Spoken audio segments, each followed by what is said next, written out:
the struggle of men and women. Really still very invested in trying to create a world where people can. Oh, that was Sam J. You know her, the comedian? Yeah, she was there she too. was She's there. awesome. Sam J was I love there. her. I'm allowed to say this because there were Chatham House rules, which means you can't really discuss what was discussed except for after Chatham House rules were turned off, which at some point happened. But yeah, Amy Schumer was there.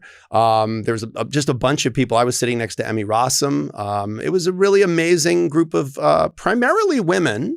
And it was the topic was masculinity. We were there to talk about the crisis of masculinity and what's going on in masculinity. It was kind of funny that there were about 30 people in attendance and only 4 men in a discussion about masculinity. But I do have to say it was a really amazing experience.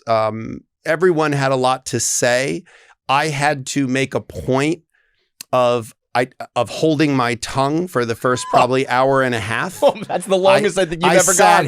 I have to tell you, I sat silently for an hour and a half. Wow. That is the headline that should come out of that. Well, it should actually be James Sexton sits quietly for an hour and a half in a discussion about masculinity while women talk about it. While 30 women talk about it. That was actually the part that was most shocking because it was a large group of women just talking about masculinity before one male opened their mouth. But I was actually very conscious of the fact that if I did the usual Sexton filibustering thing, that it would be, oh, you're mansplaining to a room full of women about masculinity, which I feel like I kind of could mansplain about. There's one thing that should be mansplained. Yeah, it would be the experience of being a man. But I'd say it was a really, really lovely experience. I mean, aside from the fact that even though she passed 10 years ago, I think this would have been the thing my mother would have been most proud of, was that I hung out in Gloria Steinem's living room with Gloria Steinem. Yeah. And who is 91 and brilliant and really still committed to making the world a better place.